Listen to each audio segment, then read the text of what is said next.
Even though Erin won't make landfall in America, preps to evacuate are in order. Dare County, for example, expecting parts of Highway 12 on Hatteras Island to be impassable for several days. Yeah, Fox Weather Storm Specialist Mike Seidel joining us live from Kitty Hawk, North Carolina, in the Outer Banks OBX of North Carolina. That mandatory evacuation, Mike, is going to be critical for Dare County. As Stephen mentioned, we've got the Outer Banks, Kitty Hawk, all the way down towards Buxton and Frisco, throughout Hatteras Island.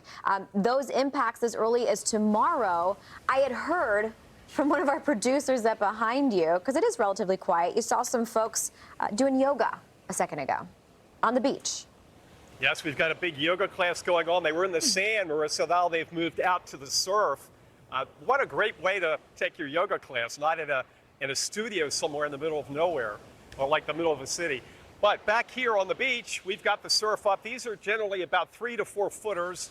That's the buoy reports significant wave heights, which is the top third of the highest waves. And we'll be using that term quite a bit this week as we talk about all that wave energy coming into the coast, not only here, as Brian mentioned, from Florida, all the way up to the Jersey Shore and the South Shore, Long Island.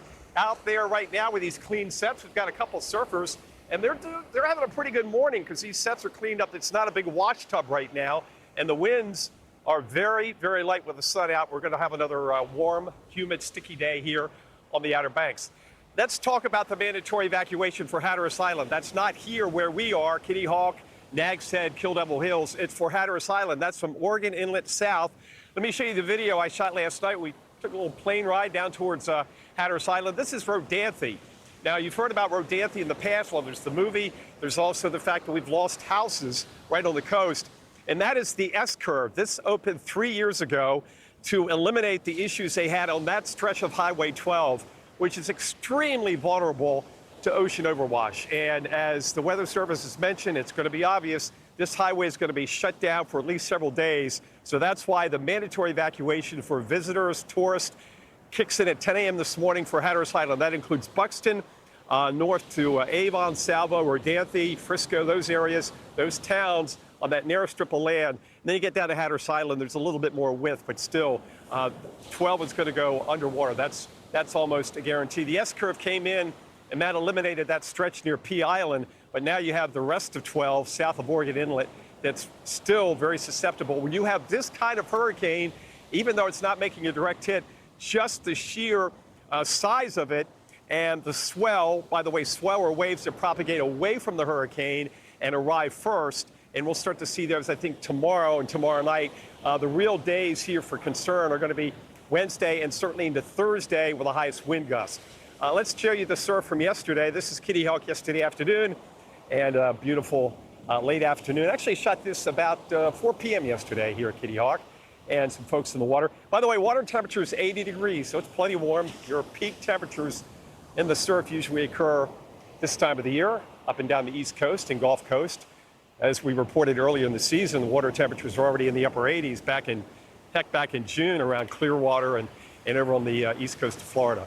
Meanwhile, as far as the forecast goes, no problems today or tomorrow as far as wind and rough surf, although the surf's going to be getting rougher, I should say tomorrow. Today, just be mindful of the rip current increasing. There is a rip current statement out for the Outer Banks down towards the coast, down towards Morehead City, those areas. Also, high surf advisory has kicked in. This and these will all stay in effect at least through Thursday night. So this is going to be the kind of week you have. Is it going to rain? It may not even rain at all. We're going to have sunshine at least tomorrow and Wednesday. So great beach days, but if you're on a guarded beach, more than likely many of these guarded beaches are going to keep you out of the water or no deeper than, say, your ankles. I've seen this before, and it will probably happen again. Where I'm standing here at Kitty Hawk, this is an unguarded beach, so be extra, extra careful going in beyond your knees, especially starting tomorrow. And by Wednesday and Thursday, it's going to be one of these photo ops where we're going to have these massive waves crashing here. We'll be showing those to you live here on Fox Weather. So Stephen and Marissa, just getting underway here on a beautiful late summer morning, late August morning. Kids going back to school today in this area, so that cuts down on some of the activity on the beaches. But there's a lot of folks in town. I was passing cars yesterday morning, plates from New York, New Jersey, Maryland, coming down here to get their week of vacation in between now and next weekend. So the weather, as far as sensible weather, isn't going to be that bad. It's just the fact that the Atlantic is going to be off limits unless you're going to put your life really in danger, especially as we get into Wednesday and Thursday.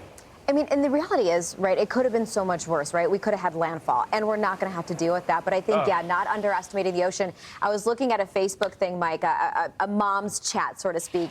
I don't talk on it, but I watch the discussions. And somebody posted they had a house rented in the Outer Banks for this week, but because of the evacuations, they can't even access the house. So obviously, it's disruptive.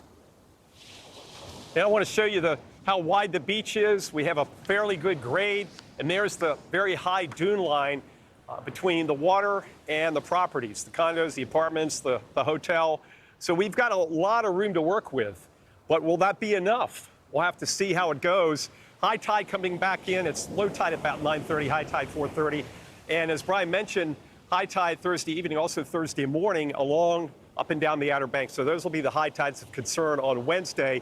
To see what happens here. We know 12 is going to be covered with water. We've seen that time and time again with storms of a weaker magnitude. You don't need a direct hit, Marissa, to get impacts on Highway 12. We see that in the winter with nor'easters. Yeah. And that's going to happen again, unfortunately. Thus, the mandatory evacuation for tourists, 10 a.m. today, and for locals, residents, 10 a.m. on Tuesday. And those alerts from the National Weather Service office go until Friday. So we've got them from Tuesday until Friday. This is a prolonged thing. Yeah, a very large system that's going to continue to stir things up through the week.